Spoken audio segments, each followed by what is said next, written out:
छत्तीसगढ़ के हो। महारानी ल सुमिरा छत्तीसगढ़ के हो। महारानी ल सुमिरा छत्तीसगढ़ के हो। महारानी ल सुमिरा छत्तीसगढ़ के ना। छत्तीसगढ़ के हो। महारानी ल सुमिरा छत्तीसगढ़ के हो। महारानी ल सुमिरा छत्तीसगढ़ के हो। महारानी ल सुमिरा छत्तीसगढ़ के हो। महारानी ल सुमिरा छत्तीसगढ़ के ना।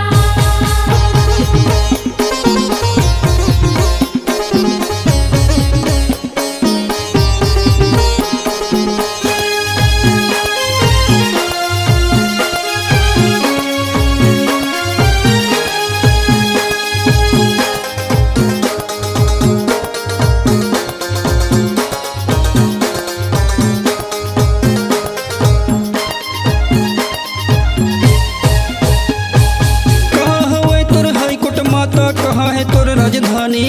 कहाँ हवै तोर हाईकोर्ट माता? कहाँ है तोर राजधानी? कहाँ है तोर राजधानी उदाई? कहाँ है तोर राजधानी? कहाँ हवै तोर हाईकोर्ट माता? कहाँ है तोर राजधानी?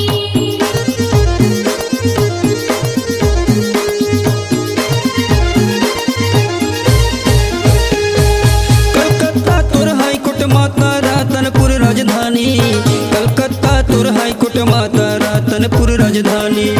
रातनपुर राजधानी उदाई? रातनपुर राजधानी। कलकत्ता तोर हाईकोर्ट माता, रातनपुर राजधानी। बैलम चढ़ के भोला आवे, बैलम चढ़ के भोला आवे, छत्तीसगढ़ के सुने बा कहानी। महारानी ल सुमिरा छत्तीसगढ़ के हो। महारानी ल सुमिरा छत्तीसगढ़ के ना।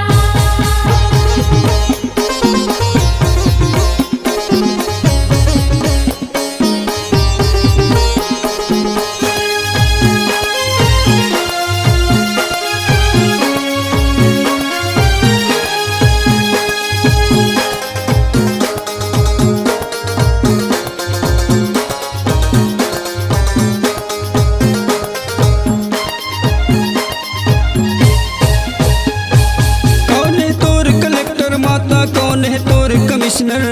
कौन है तोर कलेक्टर माता? कौन है तोर कमिश्नर? कौन है तोर कमिश्नर माता? कौन है तोर कलेक्टर? कौन है तोर कमिश्नर माता? कौन है तोर कलेक्टर?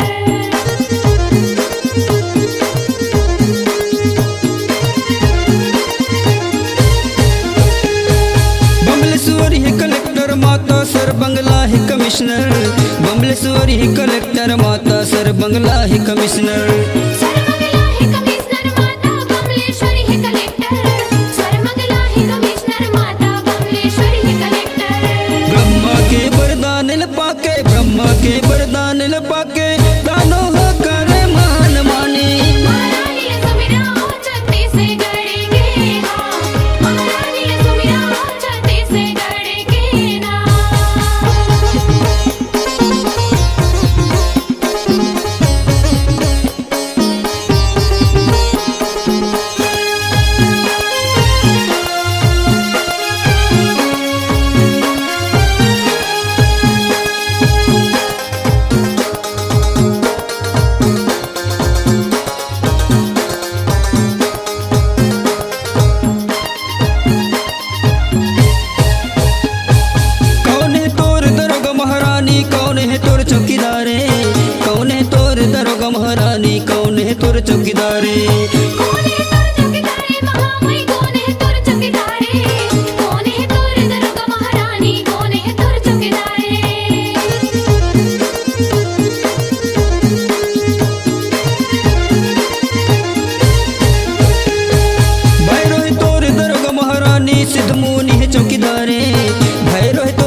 नील सुमिरा छत्तीसगढ़ के हा महारानी सुमिरा छत्तीसगढ़ के हा महारानी सुमिरा छत्तीसगढ़ के ना छत्तीसगढ़ के हा महारानी सुमिरा छत्तीसगढ़ के हा महारानी सुमिरा छत्तीसगढ़ के हा महारानी सुमिरा छत्तीसगढ़ के हा महारानी सुमिरा छत्तीसगढ़ के ना महारानी सुमिरा छत्तीसगढ़ के हा महारानी सुमिरा छत्तीसगढ़ के हा महारानी सुमिरा छत्तीसगढ़ के हा।